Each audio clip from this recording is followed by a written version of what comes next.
اور قرار پکڑو اپنے گھروں میں اور دکھلاتی نہ پھرو جیسا کہ دکھانا دستور تھا پہلے جہالت کے وقت میں، اور قائم رکھو نماز اور دیتی رہو زکوٰۃ اور اطاعت میں رہو اللہ کی اور اس کے رسول کی۔ یہ آیت عورتوں سے متعلق ہے، اور چونکہ ماں بہنیں بھی بات کو سنتی ہیں اور ان تک بھی بات کو پہنچانا یہ ہماری ذمہ داری ہے۔ تو آج ذرا سی مستورات سے متعلق بات ہے، اور بہت آسان بات ہے، آپ کو بھی سمجھنا ہے اور اپنے گھروں پر جا کر ان کو بھی سمجھانا ہے کہ اللہ تبارک و تعالی نے ان کو صنف نازک بنایا ہے، کمزور ہیں، اس لیے ان کے اوپر شریعت نے بوجھ بھی کم رکھا ہے، بہت ہلکے کام شریعت نے دیے ہیں۔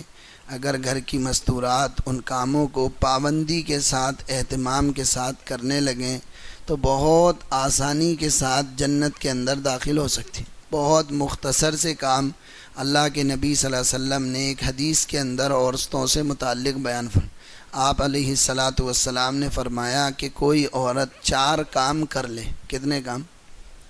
4 کام کر لے، صرف 4 کام، تو کل قیامت کے دن جب میدان محشر کی گرمی ہوگی اور نفسی نفسی کا عالم ہوگا اور کوئی کسی کو پوچھ نہیں رہا ہوگا اور کوئی کسی کا ہم نوالا اور ہم پیالہ نہیں بن رہا ہوگا، سگا بھائی بھی نیکی دینے کے لیے تیار نہیں ہوگا، جگری دوست بھی کام آنے والا نہیں ہوگا، کوئی سفارشی نہیں ہوگا، کوئی مال نہیں ہوگا، کوئی ترجمان نہیں ہوگا، ہر ایک نفسی نفسی کے عالم میں ہوگا۔ اس وقت اس عورت سے جو یہ 4 کام کر لے گی کہا جائے گا قیل لہا ادخل الجنہ من ای ابواب الجنت شئت، کہ دیکھ بھائی تو نے دنیا کے اندر یہ 4 کام کرے ہیں جو اللہ کے نبی صلی اللہ علیہ وسلم نے بتائے تھے، اب تو جنت کے جس دروازے سے چاہے اس دروازے سے جنت میں داخل۔ قیل لہا ادخل الجنہ من ای ابواب الجنت شئت، جنت کے جس دروازے سے تمہیں داخل ہونا ہے تم داخل ہو سکتی ہو۔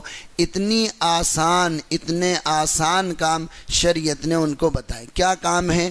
جو کام وہ کرتی ہیں، کوئی الگ سے کام کرنے کی ضرورت نہیں ہے، بازار جانا پڑے گا ان کاموں کو خریدنے کے لیے، نہیں، بلکہ وہی کام جو اپنے گھر میں رہتے ہوئے وہ کرتی ہیں ان کو پابندی سے اہتمام سے کرنے والی بن جائیں گی، تو ان کے لیے اتنی بڑی بشارت اللہ کے نبی صلی اللہ علیہ وسلم۔ مردوں کو تو کہا نماز پڑھو، روزہ رکھو، زکوٰۃ دو، حج کرو، اللہ کے راستے کا جہاد کرو، یہ کرو، یہ کرو، یہ کرو، یہ کرو، آنکھوں کی حفاظت کرو، یہ کرو، بہت جھوٹ سے بچو۔ ان کے لیے چونکہ ماحول اتنا ہے، ان کی دنیا اتنی ہے، لہذا ان کے لیے کام کرنا آسان ہے۔ وہ کام کیا ہیں؟ اللہ کے نبی صلی اللہ علیہ وسلم نے فرمایا اذا صلت المرأة خمسها وصامت شهرها وحسنت فرجها واطاعت زوجها، کہ جو عورت 4 کام کر لے کل قیامت کے دن اس سے کہا جائے گا جنت کے جس دروازے سے تمہیں داخل ہونا ہے اس دروازے سے داخل ہو جاؤ۔ وہ کام کیا ہے؟ پہلا کام اللہ کے نبی نے فرمایا اذا صلت المرأة خمسها، کوئی عورت 5 وقت کی نماز کا اہتمام کر لے۔ بتاؤ کتنا آسان کام ہے۔ پڑھتی ہیں، نماز نہیں پڑھتی ہیں، لیکن یہ ہے کہ اس کو ٹال مٹول کے پڑھتی ہیں۔ کیا کرتی ہیں؟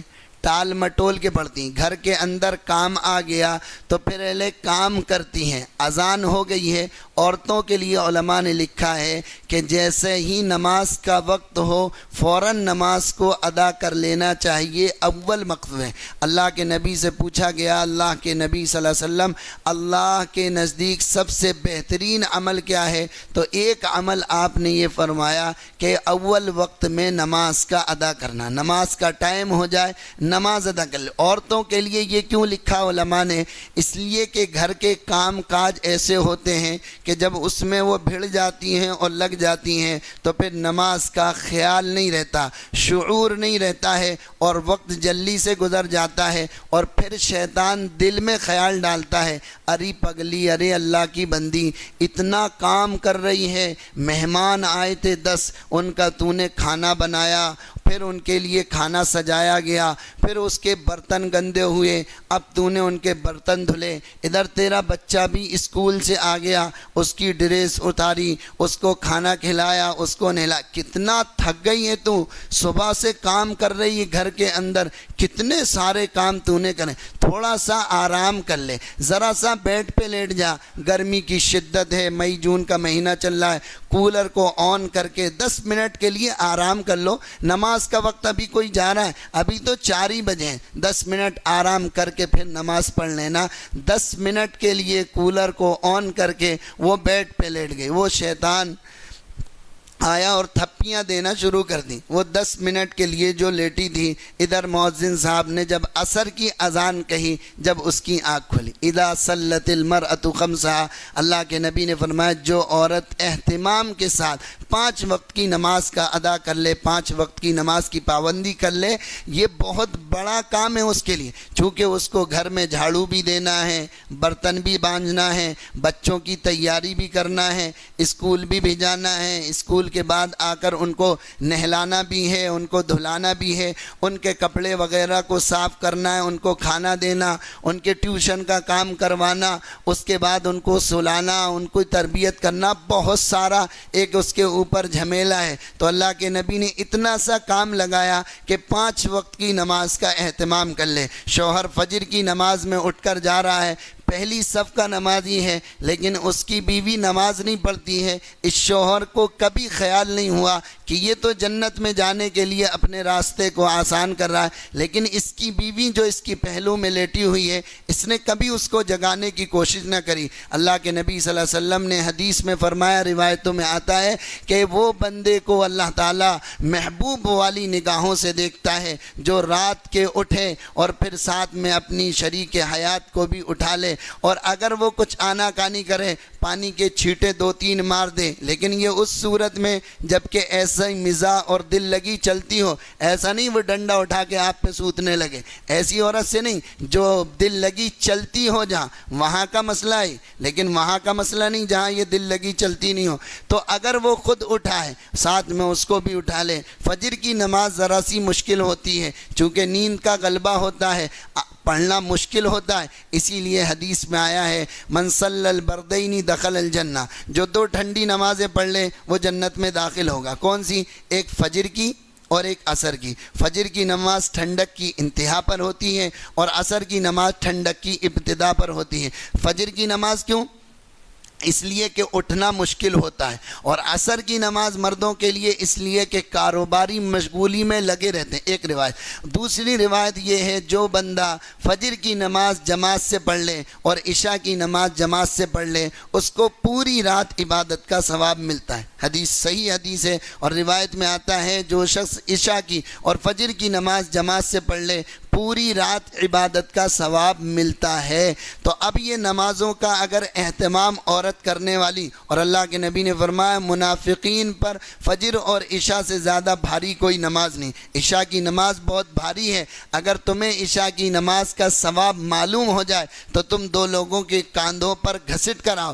ہمارے یہاں شہر کے اندر مغرب کی نماز پڑھنے کا تو ماحول ہے، مغرب کی نماز میں تو 2-3 صفیں ہو جاتی ہیں، لیکن مجھے یہ بات سمجھ میں نہیں آتی کہ یہ عشاء میں اذان بدل جاتی ہے یا امام بدل جاتا ہے یا قرآن بدل جاتا ہے یا کیا ہوتا ہے، یہ عشاء کی نمازوں میں مسجدیں کیوں خالی نظر آتی ہیں؟ مغرب میں تو پھر بھی 2 صف 2.5 صف ہو جاتی ہے کسی طریقے سے، لیکن وہی آدمی جو 20 سال سے مغرب کی نماز پابندی، اب گھروں کے حالات تو معلوم نہیں، یقین ہے مردوں پر قیاس کرتے ہوئے کہ جب مرد حضرات مغرب کی نماز پڑھتے ہیں تو گھر کی مستور آدمی مغرب پڑھتی ہوں گی، چونکہ وہ اپنے میاں کو مغرب پڑھتا ہوا دیکھ رہی ہیں۔ عشاء انہوں نے کبھی میاں کو پڑھتے ہوئے نہیں دیکھا تو وہ کیوں پڑھیں گے؟ وہ تو یہ سمجھ رہی ہیں کہ یہی ہمارے ہم سفر ہیں، یہی ہمارے رہبر اور رہنما ہیں، جیسے یہ کام کریں گے ویسے ہم کام کریں گے۔ تو ان کے یہاں بھی ہو سکتا ہے کمی ہے، مردوں میں اس بات کی کمی ہے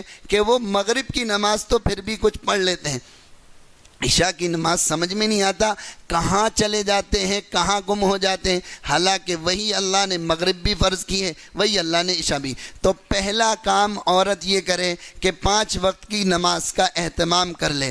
اللہ تبارک و تعالی اس پر کیا اجر دیں گے، کیا انعام دیں گے، کیسے فیصلے فرمائیں گے۔ رزق کی تنگی دور ہو جائے گی، قبر کا عذاب دور ہو جائے گا، اعمال نامہ سیدھے ہاتھ میں ملے گا، پل صراط کا راستہ آسان ہو جائے گا، جنت کا ٹکٹ آسانی سے مل جائے گا، اور بہت سارے فضائل ہیں۔ اللہ کے نبی نے نماز کے بہت سارے فضائل بیان فرمائے ہیں، آپ حضرات سنتے رہتے۔ تو ایک کام گھر کی مستورات، اذا صلت المرأة خمسہا، 5 وقت کی نماز پڑھ لے، وصامت شہرہا، رمضان المبارک کے روزے رکھ لے۔ صرف اتنا سا کام، رمضان کے 30 روزے ہو گئے ہیں، اب اس کو رکھ لے۔ نفل روزے کے بارے میں تو شریعت کا حکم یہ ہے کہ عورت نفل روزے اپنے شوہر سے پوچھ کے رکھے، اگر شوہر اجازت دے تو رکھے ورنہ نہ رکھے۔ لیکن رمضان کے روزے پوچھنے کی ضرورت نہیں ہے۔ رمضان آ گیا، اب اس کے روزے رکھنے لگے، اس عورت کے اندر کچھ ایام رخصت بھی آتے ہیں، وہ رخصت کے دن بھی چلے جاتے ہیں، ان رخصت کے دنوں کی قضا پھر رمضان کے بعد کرے گی۔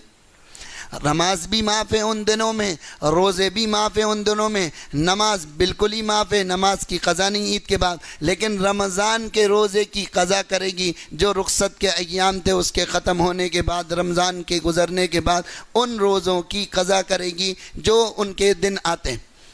تو ایک کام یہ کرے کہ رمضان مبارک کے روزے رکھ لے۔ کتنا آسان کام ہے، 2 کام ہو گئے، فرض ہیں، دونوں کرنا ہے، اور مستورات کرتی ہیں، لیکن بس تھوڑے سے اہتمام کے ساتھ گرمی کی شدت کو برداشت کر لیں، پیاس کی شدت کو برداشت کر لیں۔ اور ایک درخواست مرد حضرات سے یہ کہ مستورات سے رمضان کے مہینے میں کام کو ذرا کم کروائیں۔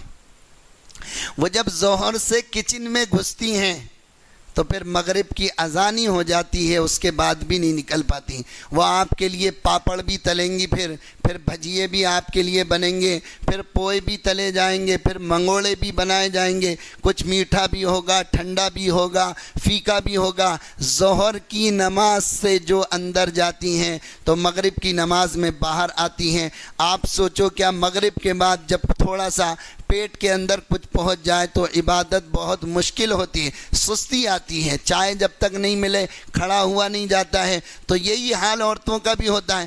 اب وہ ظہر سے لے کر مغرب تک تو آپ نے کچن کے اندر ان کو ختم بیڑ دیا، تو اب وہ نہ قرآن کی تلاوت کر پا رہی، نہ ذکر و اذکار کر پا رہی، نہ کوئی اور خیر کے کام کر پا رہی۔ وہ آپ کے بھجیے اور پکوڑوں میں اور منگوڑوں میں ان کے پورا یہ ٹائم 4-5 گھنٹے رمضان جیسے مبارک مہینے کے ان کے کچن کے اندر چلیں۔ مغرب کے بعد تھوڑا سا افطار کر کے آرام کرا، وہ عشاء کا ٹائم ہو گیا، تراویح پڑھی، سو گئیں، کوئی عبادت خاص نہیں ہو پائی۔ اگر صبح کے وقت میں وہ تھوڑا بہت قرآن نہ پڑھے تو اس کے لیے بہت مشکل ہو جائے کہ رمضان جیسے مبارک مہینے میں بھی وہ 2 قرآن پڑھا۔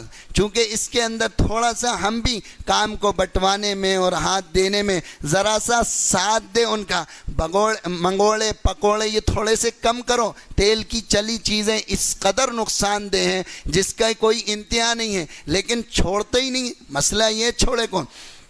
نفس بھوکا ہوتا ہے، پیٹ بھوکا ہوتا ہے۔ جو افطار کے وقت جس وقت پڑھتے ہیں دسترخوان پہ، تو جب تک ایک ایک چیز اور ایک ایک ذرہ جب تک دسترخوان کا صاف نہ ہو جائے، سنت صحیح سمجھ میں رمضان میں آتی ہے دسترخوان کی کہ بالکل جب تک صاف نہ ہو جائے جب تک اٹھنے کا نام نہیں لیتے۔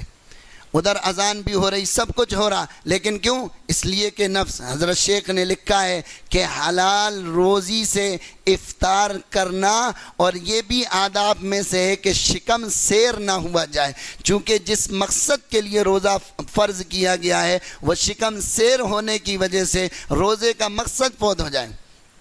تو وسامت شہرہا، رمضان کے روزے رکھ لے۔ اس میں آپ حضرات ان کی مدد، کچھ مصنوعی سامان جو بازاروں سے آتا ہے وہ لے لیں، فروٹ وغیرہ لے لیں، اس کا افطار کے اندر اہتمام کر لیں، اپنے پڑوسیوں کو بھی وہی بھیجیں اور خود بھی اسی کو استعمال کریں، اس سے طاقت قوت بھی ہوگی، جسم و جسامت بھی صاف رہیں۔ 2 کام۔ تیسرا کام اللہ کے نبی نے فرمایا وحسنت فرجہا، کہ وہ عورت جو چار کام کر لے، نماز کی پابندی کر لے، رمضان کے روزے کا اہتمام کر لے، اپنے ناموس کی حفاظت کر لے، اپنے ناموس کی حفاظت کر لے، اپنی زندگی کو پاک دامن بنا لے، عفت کے ساتھ، پاک دامنی کے ساتھ زندگی گزارے، بے حیائی کے ساتھ، بے پردگی کے ساتھ نہیں، اپنی زندگی کو عفت اور پاک دامنی سے گزار لے، غیروں کے طریقوں کو، غیروں کو دیکھ کر نہیں زندگی گزارنے والی بنے، بلکہ وہ زندگی محمد الرسول اللہ صلی اللہ علیہ وسلم کے طریقے پر اور ازواج مطہرات کے طریقے پر زندگی گزارنے والی بنے، چونکہ اس کے لیے جو رہنما ہیں، اس کے لیے جو رول ماڈل ہیں، اس کے لیے جو اس کی زندگی کے مشیر ہیں، وہ اصحاب محمد صلی اللہ علیہ وسلم اور ان کی محترمات ہیں اور ان کی اہلیاں ہیں، صحابیات ہیں، کہ ان کی زندگی کو پڑھیں اور ان کی زندگی کو پڑھ کر اپنی زندگی میں ان کی زندگی اپنی زندگی کے اندر داخل کرنے کی کوشش کریں کہ اللہ کے نبی صلی اللہ علیہ وسلم کی وہ صحبت یافتہ تھیں، صحابیات کے واقعات کو پڑھیں، کس طریقے سے انہوں نے زندگی کو گزارا ہے۔ اور ادھر اللہ تبارک و تعالی اس سورہ احزاب میں کہتا ہے کہ اے نبی صلی اللہ علیہ وسلم یہ عورتوں کو کہہ دو کہ وہ اپنے جلباب کو اپنے چہروں پر ڈال لیں، بے پردگی کے ساتھ باہر نہ نکلیں، بے حیائی کے ساتھ باہر نہ نکلیں، مردوں کے لباس میں نہ نکلیں۔ اللہ کے نبی صلی اللہ علیہ وسلم نے لعنت بھیجی ہے ان مردوں پر جو عورتوں کی مشابہت اختیار کریں اور ان عورتوں پر جو مردوں کی مشابہت اختیار کریں۔ جو مردوں کے لباس ہیں وہ مرد پہنیں، جو عورتوں کے لباس ہیں وہ عورتیں پہنیں۔ مرد کے لباس اگر عورت پہنے گی اور عورت کے لباس اگر مرد پہنے گی، اللہ کے نبی صلی اللہ علیہ وسلم نے دونوں پر لعنت بھیجی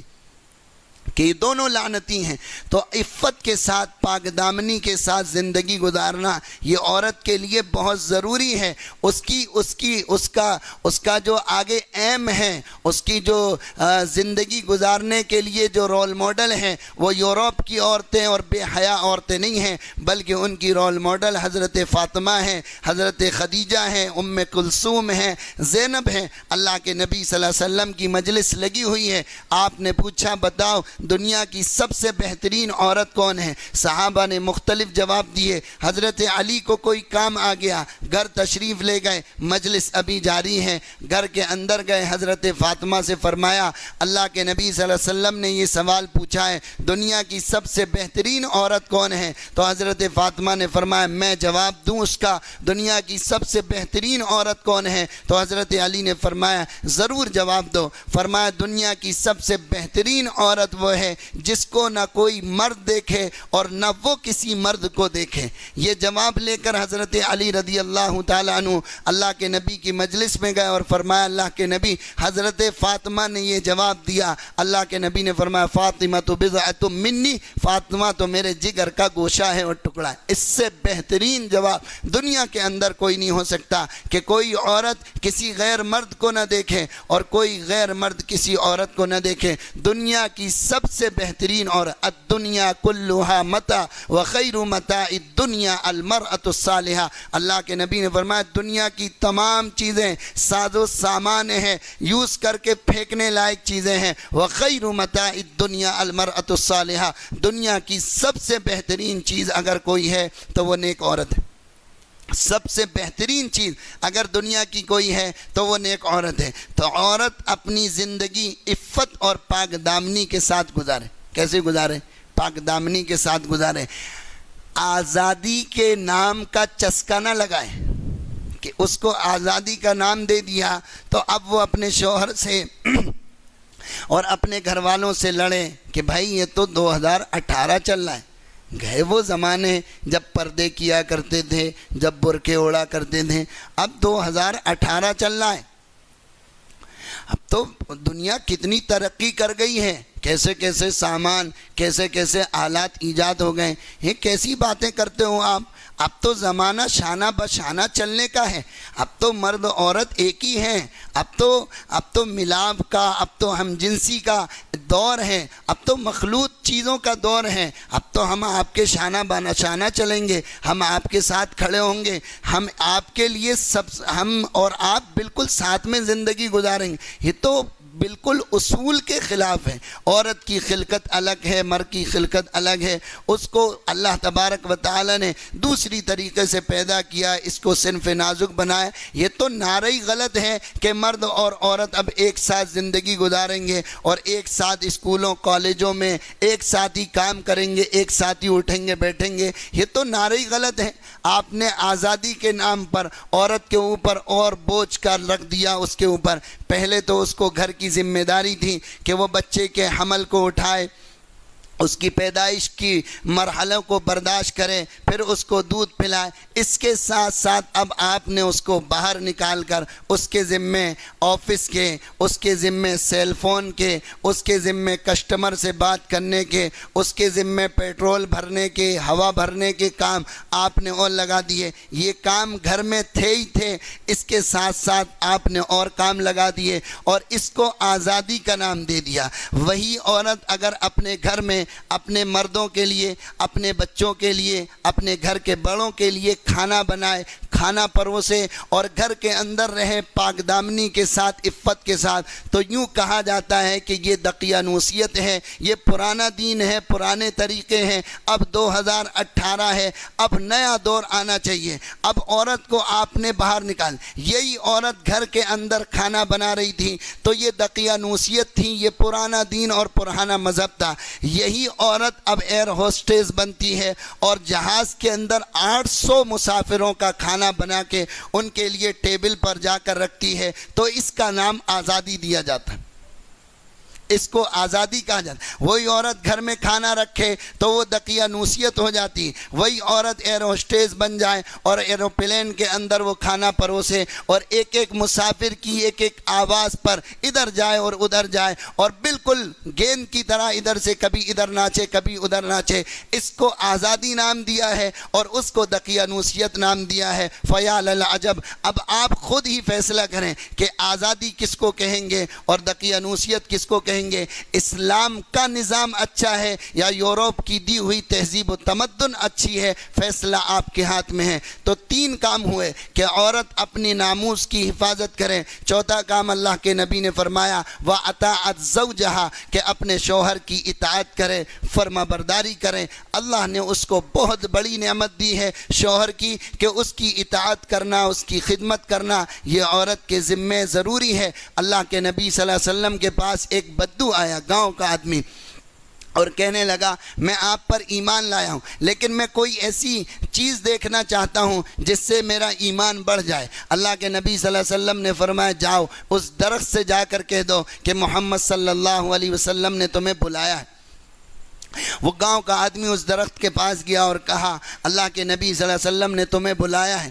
درخت نے جیسی آواز سنی تو اس نے زمین کو پھاڑنا اور چیرنا شروع کرا، آگے کی طرف جھکا، آگے کی زمین کو پھاڑا، پیچھے کی طرف جھکا اور پیچھے کی زمین کو پھاڑ کے پھر زمین کو چیرتا ہوا اللہ کے نبی صلی اللہ علیہ وسلم کی طرف چل۔ وہ گاؤں کا آدمی دیکھ کر بدو، بس یا رسول اللہ میں آپ پر ایمان لایا، میں آپ پر رسول ہوں، میں آپ کو رسول مانتا ہوں اور عرب پر ایمان لاتا ہوں، یہ کہہ کر اس نے کہا اللہ کے نبی بس اب اس درخت کو آپ واپس بھیج دیں۔ وہ درخت واپس چلا گیا۔ اس کے بعد اس بدو نے کہا اللہ کے نبی میں نے ایسا معجزہ دیکھا ہے، میرا دل چاہتا ہے کہ آپ کی پیشانی کو چوموں۔ اللہ کے نبی نے اجازت دے دی۔ پھر اس نے کہا اللہ کے نبی میرا دل چاہتا ہے کہ میں آپ کو سجدہ کروں۔ اللہ کے نبی صلی اللہ علیہ وسلم نے فرمایا نہیں، سجدے کی اجازت نہیں ہے، اور اگر میں کسی کو سجدے کا حکم دیتا تو عورتوں کو حکم دیتا کہ اپنے خاوندوں کو سجدہ کریں۔ اگر میں کسی کو سجدے کا حکم دیتا تو عورتوں کو حکم دیتا کہ خاوندوں کو سجدہ کریں۔ میری شریعت میں سجدہ جائز۔ سوچو آپ اس سے آپ مردوں کے حقوق کا اندازہ لگاؤ۔ اللہ کے نبی نے عورتوں کے حقوق بھی بتائے، مردوں کے حقوق بھی بتائے ہیں کہ جب وہ گھر میں آئے اس سے خوش مزاجی کے ساتھ ملنا، اس کے لیے پہلے سے کھانا تیار رکھنا، دل لگی کی باتیں کرنا، اس سے اچھے انداز میں ملنا۔ عورت کے حقوق یہ بیان کیے جو خود پہنو اس کو پہنانے کا اہتمام کرو، جو خود کھاؤ اس کو کھلاؤ، جیسا خود جس گھر میں خود رہتے ہو اس گھر میں اس کو رکھو۔ وعاشروہن بالمعروف، حسن طریقت کے ساتھ زندگی گزارنے والے بنو، ان کے ساتھ لڑائی جھگڑا نہ کرو۔ اللہ کے نبی نے فرمایا تم میں سب سے بہتر وہ شخص ہے جو اپنے گھر والوں کے لیے بہتر ہو، اور میں اپنے گھر والوں کے لیے تم میں سب سے بہتر ہوں۔ آدمی باہر تو بایزید بستامی بن جاتا ہے، بڑا اللہ والا بن جاتا ہے، لیکن جب گھر میں جاتا ہے تو یزید بن جاتا ہے۔ وہ بچے دیکھ کے ڈر جاتے ہیں، پاپا آ گئے، پاپا کیا ہے وہ تو ببر شیر آ گئے، ایسے بچے گھبراتے ہیں بیچارے، کیسے ایسی شکل و صورت، ایسی شباہت بنا رکھی۔ بچوں پیار لپٹ جانا چاہیے، ماں سے زیادہ آپ سے محبت کرنا چاہیے، ان کے لیے ہدیے لے جانا، ان کے لیے ٹافی لے جانا، چاکلیٹ لے جانا، یہ سب دین ہے، اور اس پر آپ خرچ کرو گے سب پر ثواب ملے گا۔ لیکن مسئلہ یہ ہے باہر تو بہت اللہ والا بنا ہوا ہے، اور گھر میں جاتا ہے تو بیوی دیکھ کر کہتی ہے کہاں کا خراب ٹائم شروع ہو گیا، اب سوائے ڈنڈے سے بات ہونے کی نہیں۔ اس لیے عورتوں کے ساتھ اچھا سلوک کرنا، نرمی کا معاملہ کرنا، جو کام نرمی سے بن سکتے ہیں وہ سختی سے نہیں بن سکتے۔ اللہ کے نبی نے فرمایا جس کو اللہ نے خیر دی اس کو بہت ساری بھلائیاں عطا فرمائیں، اور جس کو خیر سے محروم کر دی، نرمی سے محروم کر دیا گیا، اس کو بہت ساری خیر سے محروم کر دیا گیا۔ جو عورت یہ 4 کام کر لے، 5 وقت کی نماز کا اہتمام کر لے، رمضان کے روزے رکھ لے، اپنے ناموس کی حفاظت کر لے، عفت اور پاک دامنی کے ساتھ زندگی گزارے، اپنے شوہر کی اطاعت اور فرما برداری کر لے، قیل لہا ادخل الجنہ من ای ابواب الجنت شئتی، اس سے کہا جائے گا جنت کے جس دروازے سے تجھے داخل ہونا ہے داخل ہو جا۔ اللہ تبارک و تعالی مجھے بھی، آپ کو بھی، اور تمام مستورات کو ان باتوں پر عمل کرنے کی توفیق عطا فرمائے۔ سبحان اللہ۔